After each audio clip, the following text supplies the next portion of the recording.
આજના વિડીયોમાં બાળકો આપણે ધોરણ 6 ગણિતમાં ત્રીજું પ્રકરણ છે સંખ્યા સાથે રમત તે પ્રકરણ આપણે સમજવાના છીએ। આ પ્રકરણનો આ વિડીયો છે એ ચોથો ભાગ છે। જો તમે આગળના 3 ભાગ ન જોયા હોય તો પહેલા એ ભાગ જોઈ લો, એના પછી તમે આ ભાગ જોઈજો। તો આગળના 3 ભાગની અંદર સમજતા આ પ્રકરણની અંદર આપણે જ્યાં પહોંચ્યા હતા ત્યાંથી આગળ આપણે સમજવાની શરૂઆત કરીએ છીએ। તો આગળના વિડીયોની અંદર આપણે સ્વાધ્યાય 3.3 સમજ્યા હતા, ત્યાંથી આગળનો મુદ્દો છે સામાન્ય અવયવ અને સામાન્ય અવયવી। ત્યાંથી આગળ આપણે સમજવાનું છે। તો જોઈએ આપણે સામાન્ય અવયવ અને સામાન્ય અવયવી એટલે શું। તો અહીંયા કેટલાક ઉદાહરણો આપેલા છે। જો પેલું એ ઉદાહરણ આપેલું છે 4 અને 18ના અવયવો કયા કયા છે। જો 4ના અવયવો આપેલા છે 1, 2 અને 4, એ 4ના અવયવો છે। 18ના અવયવો તો કે 1, 2, 3, 6, 9 અને 18 છે। હવે એની અંદર જો 1, 2, 1, 2 આ બંને છે એ કેવી રીતે કેવા છે, એ બંનેની અંદર આવે છે। જો બેયની અંદર આવે છે તો 1 અને 2 4 અને 18ના સામાન્ય અવયવ છે। સામાન્ય એટલે કેવા તો કે બંનેની અંદર આવતા હોય એવા અવયવોને સામાન્ય અવયવો કહેવાય। એવી જ રીતે અવયવી એટલે શું, સામાન્ય અવયવી તો કે સામાન્ય અવયવી એટલે બંનેના જે અવયવી હોય એવા અવયવીને સામાન્ય અવયવી કહેવાય। જો અહીંયા એક આપેલું છે કે જે બે સંખ્યાઓનો સામાન્ય અવયવ ફક્ત એક જ હોય તેને સહઅવિભાજ્ય સંખ્યા કહેવાય। જો એ સહઅવિભાજ્ય સંખ્યા એટલે શું, એનો સામાન્ય અવયવ ફક્ત એક હોય, એક એટલે એક સંખ્યા છે એ જ। જો અહીંયા ઉદાહરણ આપેલું છે 4 અને 15। જો 4 અને 15ના અવયવો શું થાય તો 4ના 1, 2 અને 4, 15ના 1, 5, 1, 3, 5 અને 15, તો એની અંદર એક જ સામાન્ય અવયવ આવે છે। એનો અર્થ એ થયો કે એ બંને સંખ્યા છે 4 અને 15 એ સહઅવિભાજ્ય સંખ્યા છે। તો સહઅવિભાજ્ય સંખ્યા એટલે શું એ તમારે યાદ રાખવાનું છે। અહીંયા 3 સંખ્યાઓ આપેલી છે આગળના ઉદાહરણમાં 4, 12 અને 16। એ ત્રણેયના સામાન્ય અવયવ શું છે એ આપણે કહેવાનું છે। જો 4ના અવયવો અહીંયા આપેલા છે, 12ના અવયવો છે, 16ના અવયવો છે। તો હવે એની અંદર જો 1, 2 અને 4, જો 1 આમાં પણ છે, આમાં પણ છે, આમાં પણ છે, 2 પણ ત્રણેયમાં છે, 4 પણ ત્રણેયમાં છે। તો એ ત્રણ અવયવો છે એ આ 4, 12 અને 16 એના સામાન્ય અવયવ કહેવાય। તો એવી રીતે સામાન્ય અવયવ એટલે શું એ તમને ખબર પડી ગઈ છે। આગળ હવે અવયવી છે। સામાન્ય અવયવી એટલે શું, તો જો અહીંયા 4ના અવયવી લખેલા છે 4, 8, 12, 16, 20, 24, 6ના અવયવી લખેલા છે। તો એની અંદર જો અમુક અવયવી છે ને એ બંનેમાં આવે છે। કયા કયા તો કે જો તો કે 12 આવે છે, અહીંયા 12 બંનેમાં 12 આવ્યા છે। એવી જ રીતે 24 આવ્યા, અહીંયા પણ 24 આવ્યા। તો 12 અને 24 છે એ બંનેના સામાન્ય અવયવી કહેવાય, સામાન્ય અવયવી કહેવાય, બરાબર છે। તો સામાન્ય અવયવી છે, સામાન્ય અવયવની જેમ જ હોય છે પણ એ અવયવી છે અને ઓલા અવયવ છે।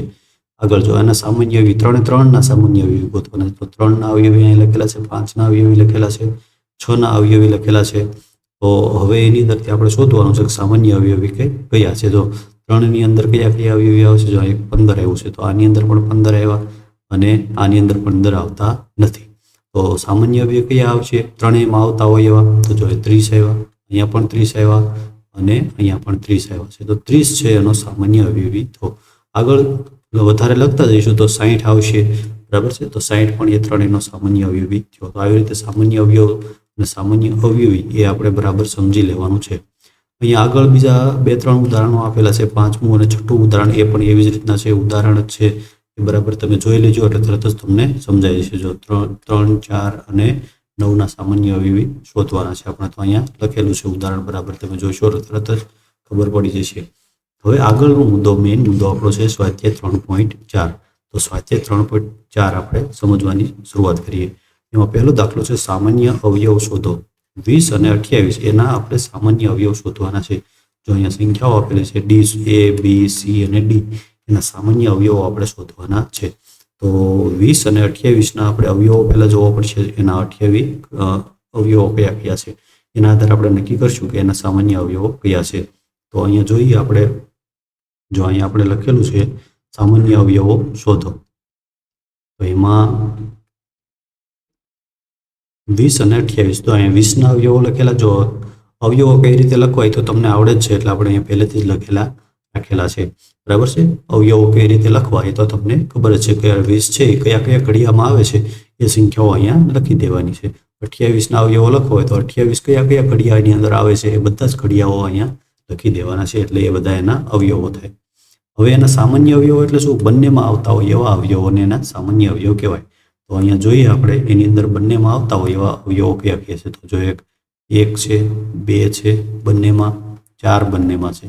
તો આ 3 અવયવો છે એના સામાન્ય અવયવો છે. તો અહીંયા આપણે લખીએ સામાન્ય અવયવો કયા કયા છે? 1, 2 અને 4.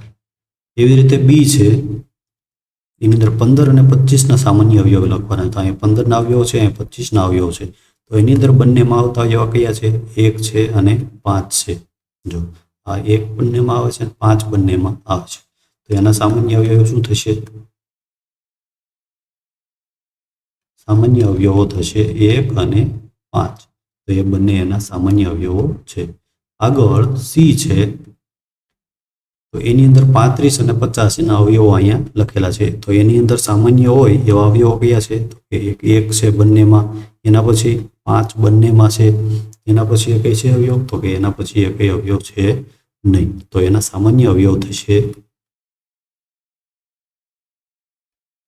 સામાન્ય અવયવ થશે 1 અને 5. એના પછી ડી છે, તો ડી ની અંદર 56 અને 120 છે. જો 120ના ઘણા બધા વધારે અવયવો છે. તો અહીંયા આપણે બધા જ અવયવો લખેલા છે. તો એના અવયવો અહીંયા લખેલા છે, એમાંથી સામાન્ય અવયવ આપણે જોઈએ અને કહેવાનું છે. તો સામાન્ય અવયવ પહેલા તો 1 છે, 2 બંનેની અંદર છે, 4 પણ બંનેની અંદર છે, એના પછી 8 બંનેની અંદર છે, એના પછી તો કે 14 નથી, 28 પણ નથી, 56 પણ નથી. તો આટલા એના સામાન્ય અવયવ છે. તો અહીંયા આપણે લખી નાખીએ સામાન્ય અવયવો કયા કયા થશે? 1, 2, 4 અને 8. તો આટલા એના સામાન્ય અવયવ છે. તો આવી રીતે એ પહેલો દાખલો છે એના આપણે સામાન્ય અવયવ શોધવાના છે. બીજું છે સામાન્ય અવયવ શોધો. બીજું એમાં 3 સંખ્યાઓ આપેલી છે, 4, 8 અને 12. એની અંદર 5, 15 અને 25 છે. તો એના પણ આપણે સામાન્ય અવયવો જોઈએ. તો એ પણ અહીંયા આપણે લખીને રાખેલું છે. જો એની અંદર એ છે 4, 8 અને 12. એના અવયવો અહીંયા બધા લખેલા છે. એના સામાન્ય અવયવો તરત જ આપણને ખબર પડી જશે. 1 છે બંને ત્રણેયની અંદર, 2 પણ ત્રણેયની અંદર છે અને 4 પણ ત્રણેયની અંદર છે. તો એ સામાન્ય અવયવો અહીંયા આપણે લખી નાખીએ. સામાન્ય અવયવો કયા કયા છે? 1, 2, 3 અને 4. નહીં, 1, 2 અને 4 છે, 3 નથી. 1, 2 અને 4 3 અવયવો છે સામાન્ય. એના પછી છે બી છે 5, 25 અને 15 અને 25. તો એની અંદર સામાન્ય અવયવ કયા છે? 1 છે તો ત્રણેયમાં, 5 પણ ત્રણેયની અંદર છે. તો બાકીના એકેય છે નહીં. તો એના અવયવો લખીએ. સામાન્ય અવયવો, સામાન્ય અવયવો બરાબર 1 અને 5 આવશે એના સામાન્ય અવયવો. તો આવી રીતે એના આપણે અવયવો સામાન્ય અવયવો કહેવાના છે. આગળ છે પ્રથમ 3 સામાન્ય અવયવી શોધો. પ્રથમ 3 સામાન્ય અવયવી આના છે. પ્રથમ 3 આપણે સામાન્ય અવયવી શોધી અને કહેવાના છે. તો એ પણ એકદમ સરળ છે. જોઈએ આપણે આગળ. તો અહીંયા લખેલું જ છે, જો આપણે અવયવી લખેલા છે બધા 6 અને 8. પહેલું છે એ 6 અને 8. તો એના સામાન્ય અવયવી 3 આપણે શોધીને કહેવાના છે. તો જોઈએ આપણે 3 કયા કયા છે? તો 6 અને 8ની અંદર કયા અવયવી આવે છે? તો આની અંદરથી જોતા જઈએ. જો 8ના અવયવીમાં 6 નથી, 12 8ના અવયવી નથી, 18 પણ આની અંદર નથી. પછી 24, તો 24 જો બંનેની અંદર આવશે, 1, 24 બંનેમાં એવા 3 અવયવી આપણે કહેવાના છે. એના પછી તો કે 30 છે, આમાં નથી આવતા, 36 નથી આવતા, 42 નથી આવતા, 48 આવે છે, 48 બંનેમાં આવે છે. એના પછી 54 નથી આવતા, 60 નથી આવતા, 66 નથી આવતા અને 72 આવે છે જો બંનેમાં. તેના 3 સામાન્ય અવયવી આપણે કહી દીધા. સામાન્ય અવયવી કયા કયા થશે? કયા થશે? 24, 48 અને 72. 3 સામાન્ય અવયવી થશે એના. આગળ બીજું છે 12 અને 18 એના આપણે સામાન્ય અવયવી કહેવાના. તો અહીંયા 12ના સામાન્ય બધા અવયવી લખેલા છે 120 સુધીના, અને 18ના પણ 120 180 સુધીના અવયવી લખેલા છે. તો એની અંદર જોઈએ આપણે કયા કયા સામાન્ય અવયવી છે. તો 12 છે એ આમાં આવે છે, આમાં નથી આવતા. 24 નથી આવતા. 30 આમાં આવે છે, આની અંદર નથી આવતા. 48 કે આમાં આવે છે, આમાં નથી આવતા. 36 આવે છે, જો અહીંયા 36 છે, પહેલો અવયવ આવશે 36. એના પછી 48 નથી, પછી 72 આવે છે, અહીંયા બંનેની અંદર જો 72 આવ્યા. એના પછી 108 બંનેમાં આવે છે. તો આ 3 છે એના 3 સામાન્ય અવયવી થઈ ગયા. આપણે લખી નાખીએ સામાન્ય અવયવી 30 ને 30 નહીં, 36, 72 અને 108. તો આ 3 છે એના સામાન્ય અવયવી થયા. એવી રીતે એના સામાન્ય અવયવી આપણે કહેવાના હતા. એના પછી ચોથું છે 3 અને 4ના 100 કરતાં નાના સામાન્ય અવયવી લખો. 100 કરતાં નાના, 3 અને 4ના 100થી નાના અવયવી લખવાના છે સામાન્ય અવયવી. તો એ જોઈએ આપણે. તો અહીંયા જો 3 અને 4ના 100થી નાના બધા અવયવી લખેલા છે, 100 સુધીના. આ 3ના અવયવી છે, આ 4ના અવયવી છે. જો બધા તમે બરાબર જોઈ લેજો. હવે એમાં સામાન્ય અવયવી આપણે બંનેમાં જે આવતા હોય એ આપણે કહેવાના છે. તો આગળ જોતા જઈએ આપણે. તો સામાન્ય અવયવી 3 છે, આમાં નથી આવતા. 6 આમાં નથી આવતા. 9 નથી આવતા. 12 આવ્યા. જો પહેલો અવયવી સામાન્ય આવ્યો 12. એના પછી તો કે 15 નથી આવતા, 18 નથી આવતા, 21 નથી આવતા અને 24 આવ્યા. 24 બંનેની અંદર આવ્યા. એના પછી હવે જો 3 ખાલી મૂકી અને ચોથું છે એનો સામાન્ય અવયવી હશે 1, 2 અને 3. હવે ચોથો 36 છે બંનેની અંદર હશે. એના પછી જોઈએ 1, 2, 3 અને ચોથો 48 છે એ બંનેનો સામાન્ય અવયવી છે. 1, 2, 3 અને 60 છે એનો સામાન્ય અવયવી છે. એના પછી 1, 2, 3 અને 72 છે એ સામાન્ય અવયવી છે. 75, 1, 2, 3 અને 84 છે એ સામાન્ય અવયવી છે. એના પછી છે 88, 1, 2, 3 અને છેલ્લે છે 96 અને આની અંદર પણ 96. તો આટલા સામાન્ય અવયવી થયા. હવે અહીંયા આપણે નીચે સામાન્ય અવયવી લખી નાખીએ બધા.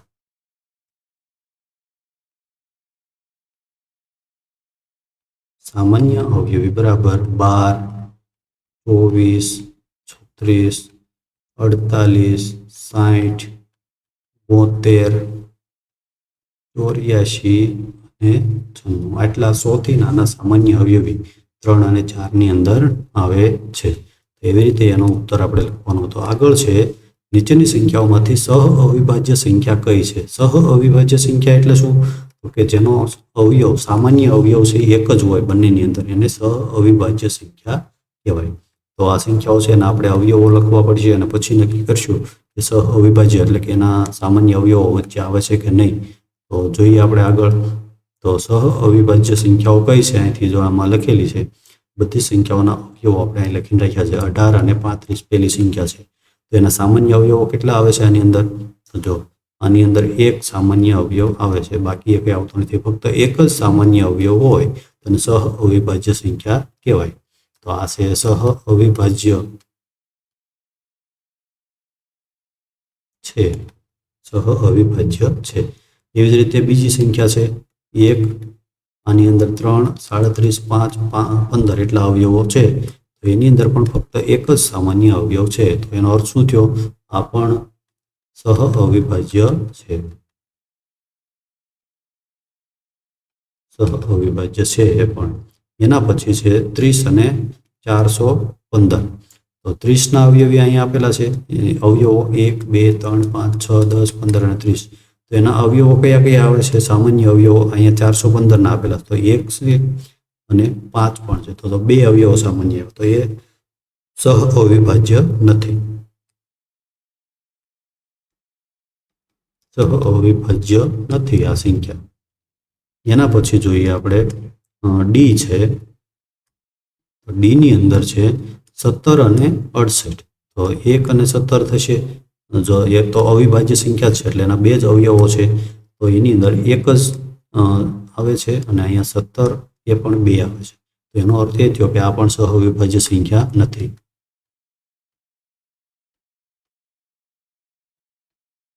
સહ અવિભાજ્ય નથી. આગળ છે 216 અને 215. તો અહીંયા 216ના અવયવો લખેલા છે, 215ના અવયવો લખેલા છે. તો એની અંદર જોઈએ આપણે, જો ઘણા બધા અવયવો છે તો આપણને ભૂલ થઈ જાય, પણ એની અંદર જોઈએ તો ખાલી એક જ સામાન્ય અવયવ છે, બીજો એક પણ સામાન્ય અવયવ આની અંદર છે નહીં. તેનો અર્થ શું થયો? એ પણ સહ અવિભાજ્ય છે.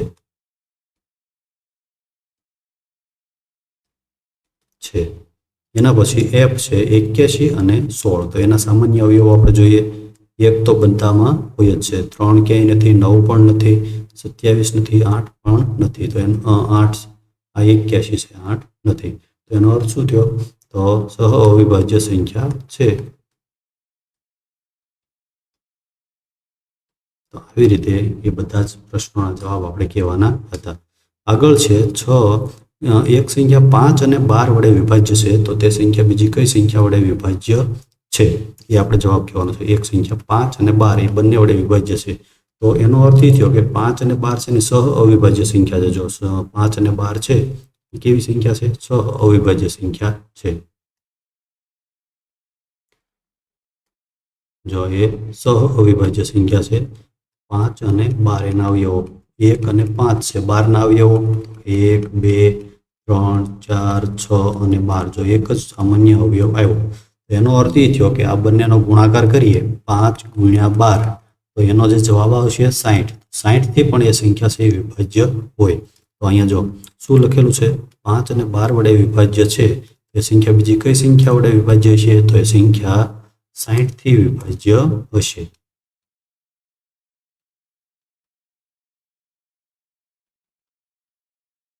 થી વિભાજ્ય છે. આગળ એક સંખ્યા 12 વડે વિભાજ્ય છે, તો તે બીજી કઈ સંખ્યા વડે વિભાજ્ય છે? કોઈ એક સંખ્યા છે 12 થી વિભાજ્ય છે. 12 થી. તો 12 થી વિભાજ્ય છે, તો એનો અર્થ શું થયો? તો કે 12 ના અવયવો કયા કયા છે? 1, 2, 3, 4, 6 અને 12. તો એના બધા જ અવયવોથી એ વિભાજ્ય હોય. બીજી સંખ્યાઓ આ બધી છે 1, 2, 3, 4 અને 6. આ બધી સંખ્યાઓથી એ સંખ્યા છે એ વિભાજ્ય હોય. એના બધા જ અવયવો, કોઈ એક સંખ્યા 12 વડે વિભાજ્ય છે, તો તે બીજી કઈ સંખ્યા વડે વિભાજ્ય હોય? તો કે એના બધા જ અવયવો વડે એ સંખ્યા વિભાજ્ય હોય. આગળ જોઈએ 3.6 મુદ્દો છે વિભાજ્યના કેટલાક વધારે નિયમો.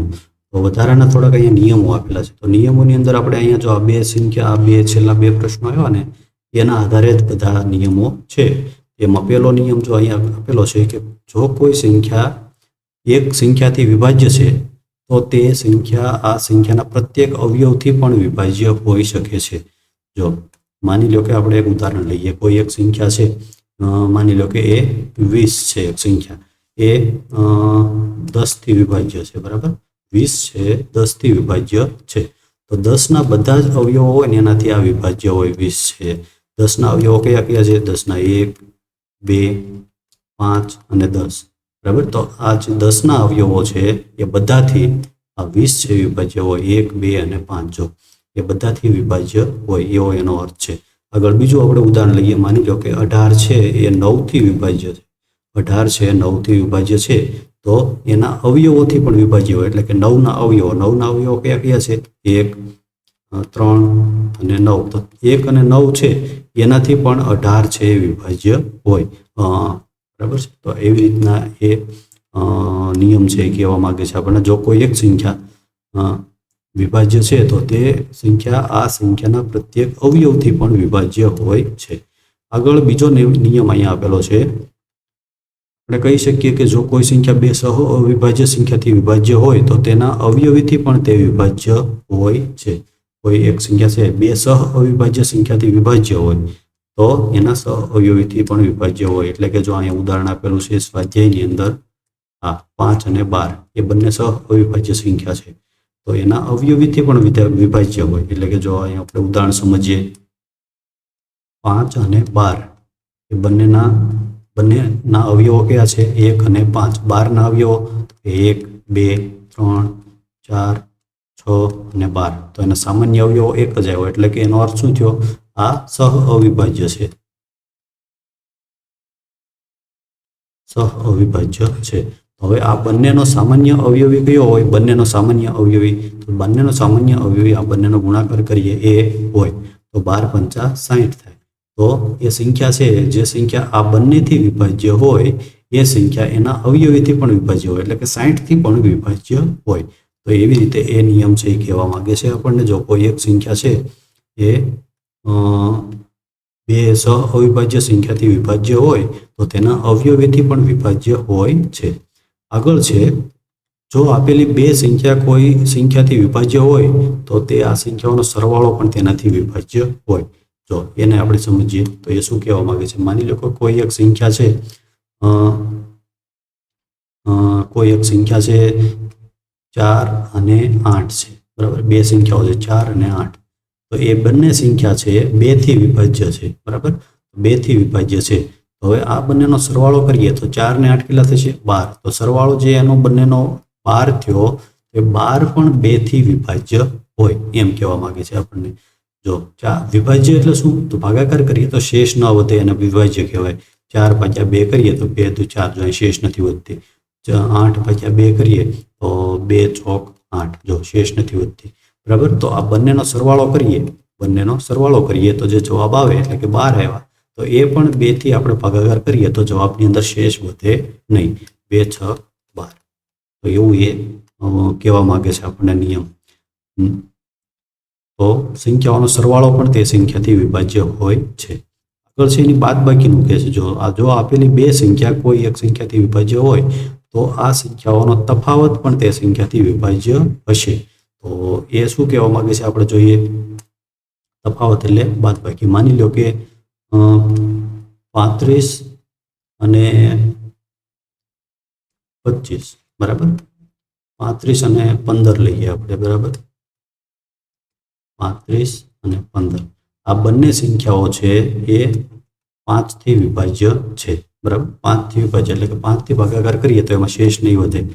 5 સત્તા 35, 0. અહીંયા 5 થી ભાગાકાર કરીએ તો 5 તેરી 15, 0, બરાબર. તો આ 5 થી વિભાજ્ય છે 35 અને 15. તો આ બંનેનો બાદબાકી કરીએ તો શું વધશે? 0 અને 2, કેટલા વધ્યા? 20 આવ્યા. તો એ 20 છે ને એ પણ 5 થી વિભાજ્ય હશે. 20/5 કરીએ તો 5 ચોક 20. તો એની અંદર પણ કોઈ શેષ વધશે નહીં. એવું એ નિયમ છે આપણને કહેવા માંગે છે. કોઈ એક સંખ્યા છે એ બે સંખ્યા છે કોઈ એક સંખ્યાથી વિભાજ્ય હોય તો એ બંનેને બાદબાકી કરીએ તો એ પણ એનાથી વિભાજ્ય હોય. તો એવું એ કહેવા માંગે છે. આગળનો મુદ્દો છે અવિભાજ્ય અવયવ. અવિભાજ્ય અવયવ એટલે શું? તો અવિભાજ્ય અવયવ આપણે સમજવાના છે. તો અવિભાજ્ય એટલે માની લો કે 12 છે અથવા તો 15 છે, તો એના અવયવો કયા કયા છે? 12ના અવયવો આપણે જોઈએ. 1 2 3 4 6 અને 12, બરાબર. તો હવે આની અંદર જે સંખ્યાના બે જ અવયવો હોય એવી સંખ્યાઓ કઈ કઈ છે? કે આ 1નો એક જ અવયવ છે, 2ના બે અવયવ છે, 3ના બે અવયવ છે, 4ના બે અવયવ નથી. 4 છે એ અવિભાજ્ય સંખ્યા નથી, 6 પણ નથી, 12 પણ નથી. તો જે આ પહેલા 3 અવયવો છે એના અવિભાજ્ય અવયવો કહેવાય. 15માં 1 અને 3 અને 5, તો 3 અને 5 એ બે અવયવો છે એના અવિભાજ્ય અવયવ કહેવાય. જો 15 એનો અવયવ છે પણ 15 એનો અવિભાજ્ય અવયવ કહેવાય નહીં, કે જેના કોઈ ભાગ ન પડી શકે, કોઈ ઘડિયાની અંદર ન આવતો હોય એવા અવયવ હોય એને એના અવિભાજ્ય અવયવો કહેવાય. તો અવિભાજ્ય અવયવો કઈ રીતે સમજવાના હોય એ આપણે આમાં આગળ સમજવાનું છે. જો અહીંયા આપેલું છે 24નું અહીં ઉદાહરણ આપેલું છે. 24ના અવયવો 2 × 12 એટલે 12 દુ 24. હવે 2 × 12ના ભાગ પડ્યા છે, 2 6 12. હવે 2 થઈ ગયા. હવે 6ના 2 ભાગ પડ્યા. જો આવી રીતના ભાગ પડતા જાય છે આગળ. પેલા આ 2 ભાગ પડ્યા. હવે આ 2 અલગ છે. આ પેલો બગડો રહ્યો એ આ છે. હવે 12ના ભાગ પડ્યા 2. હવે 12ના 2 ભાગ પડ્યા. આ 2 તો અલગ થઈ ગયા. આ 6ના 2 ભાગ પડ્યા. 2 તેરી 6. હવે આ બધાનો ગુણાકાર કરીએ એટલે આપણને 24 જવાબ મળશે. જો 2 દુ 4, 4 દુ 8, 8 તેરી 24. એવી રીતે અહીં 24ના ભાગ બીજા પડ્યા છે. 4 × 6, 4 × 6 કર્યા. 4 6 24 પણ થાય. તો હવે 4ના 2 દુ 4, હવે 6ના 2 તેરી 6. તો પણ છેલ્લે તો એ જ આવશે.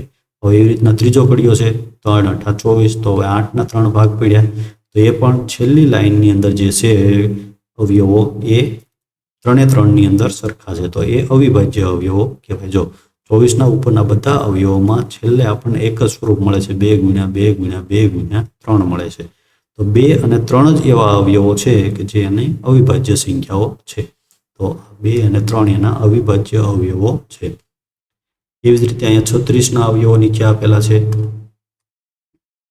જો 36ના અવયવો આપેલા છે અહીંયા બધા, તો 36ના અલગ અલગ રીતે ભાગ પાડેલા છે. જો 2 × 18 એટલે 36 થશે, 3 12 × 36 થશે, 4 × 9 = 36 અને 6 × 6 પણ 36 થશે. હવે એના બધા ભાગ પાડેલા છે. પણ છેલ્લે જો 2 બગડા આવે છે અને 2 3 આવે છે, 2 અને 2 વખત 3 બધાની અંદર છેલ્લે એ જ આવે છે. તો અહીંયા લખેલું છે જો અવિભાજ્ય અવયવો 2 3 3 અને 3 છે. 36નો ફક્ત એક જ અવિભાજ્ય છે. હવે અવયવ વૃક્ષ છે. આગળ અવયવ વૃક્ષ છે, તો આ ઉપર બનાવાય એ અવયવ વૃક્ષ છે. તો અવયવ વૃક્ષ આપણે બનાવતા શીખવાનું છે. તેના અહીંયા ઉદાહરણો આપેલા છે. જો 90 છે તો 90નું ઉદાહરણ આપેલું છે. જો 90નું આખું અવયવ વૃક્ષ બનાવેલું છે. 90 એટલે 10 × 9 = 90. પછી 10ના 2 ભાગ પડે. જો છેલ્લે સામાન્ય અવિભાજ્ય અવયવ આવી જાય ત્યાં સુધી આપણે એના અવયવો પાડવાના છે. તો હવે અહીંયા 8 અને 12 છે એનું ઉદાહરણ લઈ અને આપણે અવયવ વૃક્ષ બનાવવાનું છે. તો 8નું અવયવ વૃક્ષ કઈ રીતે બનશે? 8નું અવયવ વૃક્ષ ઉપર 8 લખવાના છે. પછી કઈ બે સંખ્યાનો ગુણાકાર કરીએ તો 8 મળે છે? તો કે 4 અને 2. હવે આનો આપણે 2 ભાગ પાડશું. કઈ સંખ્યાનો ગુણાકાર કરીએ તો આપણને 4 મળશે? તો કે 2 × 2. હવે આ તો અહીંયા 2 છે જ, તો આ એનું અવયવ વૃક્ષ બની ગયું. એવી જ રીતે બીજી સંખ્યા છે 12, તો 12નું આપણે અવયવ વૃક્ષ બનાવીએ તો 12નો કઈ બે સંખ્યાનો ગુણાકાર કરીશું તો આપણને 12 મળશે? કે 6 અને 2નો ગુણાકાર કરીશું તો આપણને 12 મળશે. હવે 6નો આપણે ભાગ પાડીએ તો હવે 6નો કઈ બે સંખ્યા તો ગુણાકાર કરીએ તો આપણને 6 મળશે? 3 અને 2. 2 તો છે જ. જો છેલ્લે અહીંયા 3 2 આવ્યા છે, 3 3નો ગુણાકાર કરીએ તો આપણને 8 જવાબ મળશે. આ 3 3નો ગુણાકાર કરીએ તો આપણને 12 મળશે. જો 3 દુ 6 અને 6 દુ 12. આને અવયવ વૃક્ષ કહેવાય. હવે અવિભાજ્ય અવયવો 980ના અવિભાજ્ય અવયવો શોધો. 980ના અવિભાજ્ય અવયવો જો અહીંયા આવી રીતના એક રીત આપેલી છે. એ રીત છે એ આપણે એક સમજવાની છે. આ બરાબર તમારે સમજી લેવાની છે. તો એ કઈ રીતે શોધી શકાય? આ જે અવિભાજ્ય અવયવની રીત છે, અવિભાજ્ય અવયવો શોધવાની એક રીત છે. તો એને કઈ રીતે શોધાય આપણે અહીંયા સમજી લઈએ. જો એ સંખ્યા કઈ છે? 980 છે. તો 980 છે તો એને અવિભાજ્ય અવયવો શોધવા માટે એક એવી રીતના લાઈન દોરવાની છે. પછી એક લાઈન છે અહીંથી આડી દોરતું જવાનું છે. હવે શું કરવાનું છે? તો કે પહેલા આપણે આગળ વિભાજિતની ચાવીઓ આવી હતી એ આપણે યાદ કરતું જવાનું છે.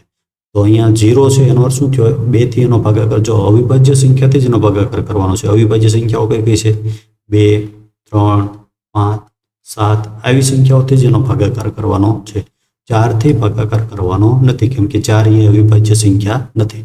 તો એ બધાનો ભાગાકાર કરતું જવાનું છે આગળ અને સંખ્યા અહીંયા આપણે લખતું જવાનું છે.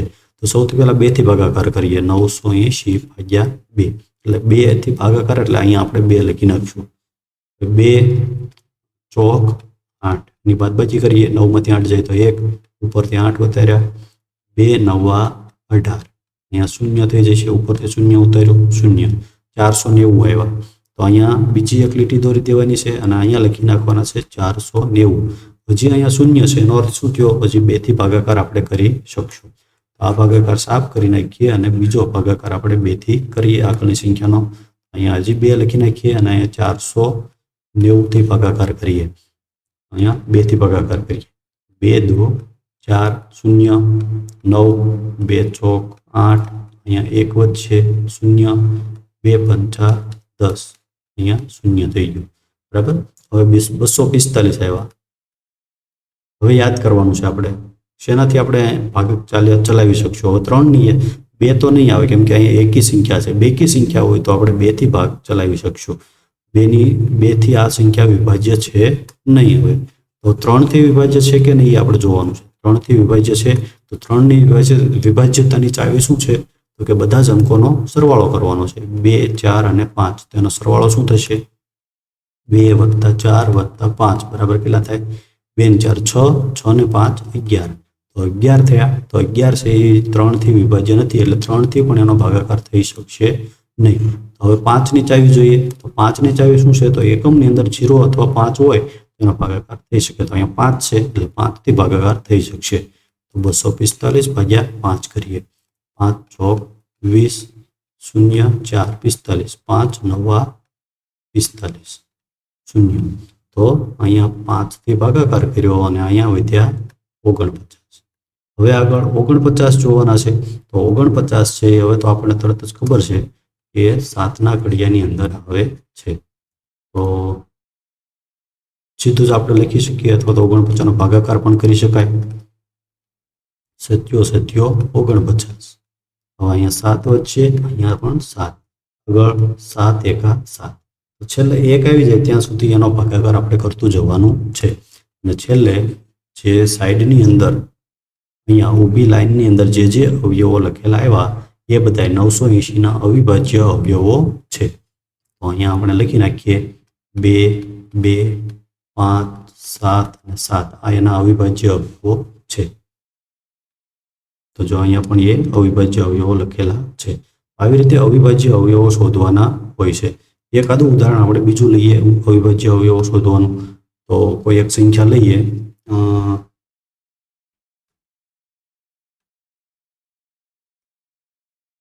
આ સંખ્યા લઈએ 9250 એના આપણે અવિભાજ્ય અવયવો શોધવા છે બરાબર તો અવિભાજ્ય અવયવો શોધવા માટે આપણે પહેલા તો કેટલાથી ભાગ ચલાવીશું તો કે એકમનો અંક 0 છે એટલે 2 થી ભાગ ચલાવીશું તો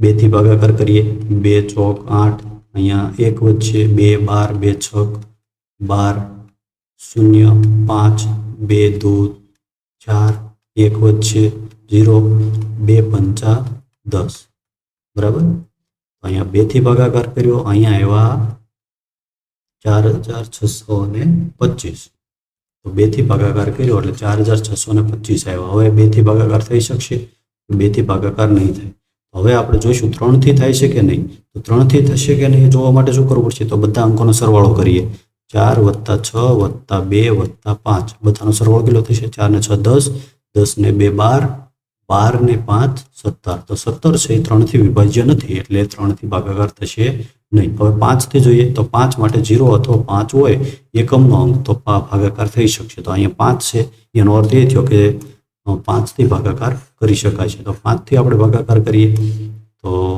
4625 ભાગ્યા 5 કરીએ તો 5 થી ભાગાકાર કરીએ એટલે 5 9 45 1 વચ્ચે અહીંયા 0 2 12 5 2 10 2 વચ્ચે અહીંયા 0 વચ્ચે અને 25 25 અહીંયા 0 તો અહીંયા 5 થી ભાગાકાર કર્યો અને અહીંયા 925 વિદ્યા હજી 5 આવ્યા છે એકમના અંકની અંદર તો હજી 5 થી આપણે ભાગાકાર કરી શકશું તો જોઈએ 925 ભાગ્યા 5 કરીએ તો 5 એકા 5 અહીંયા 4 12 42 5 8 40 2 વધ્યા 0 5 25 25 બરાબર 185 આવ્યા અને 5 થી ભાગાકાર કર્યો 185 આવ્યા હજી એકમનો અંક 5 હજી આવ્યો છે તો એનો અર્થ શું થયો હજી આપણે 5 થી ભાગાકાર કરી શકશું તો 185 ભાગ્યા 5 કરીએ 5 તેરી 15 અહીંયા 3 વચ્ચે 0 5 7 35 અહીંયા 0 વચ્ચે અહીંયા 37 આવ્યા તો અહીંયા 5 અને અહીંયા આવશે 37 હવે શું કરશું 37 આવ્યા છે તો 37 છે કોઈ ઘડિયાની અંદર આવતી નથી 37 પોતે અવિભાજ્ય સંખ્યા જ છે તો હવે એને આગળ અહીંયા 37 એકા 37 એવી રીતે લખી નાખશું તેના અવિભાજ્ય અવયવો શું થયા અવિભાજ્ય અવયવો કયા થયા 2 5 5 5 અને 37 આટલા છે એના અવિભાજ્ય અવયવો થયા આવી રીતે અવિભાજ્ય અવયવો શોધતા આપણે શીખી જવાનું છે બરાબર હવે આગળ અહીંયાથી આવે છે સ્વાધ્યાય 3.5 સ્વાધ્યાય 3.5 એની અંદર જે કંઈ આવે છે એ આપણે આગળના વિડીયોની અંદર જોવાના છીએ. તો આ વિડીયો પૂરો થાય એટલે તરત જ આગળનો ભાગ તમે જોઈ લેજો, એટલે આખું સ્વાધ્યાય તમને સમજાય જશે. અને ચેનલને સબસ્ક્રાઈબ ન કરી હોય તો સબસ્ક્રાઈબ કરી લેજો, જેથી આગળના પ્રકરણના વિડીયો જે અપલોડ થાય એ પણ તરત જ તમારા સુધી પહોંચી જાય.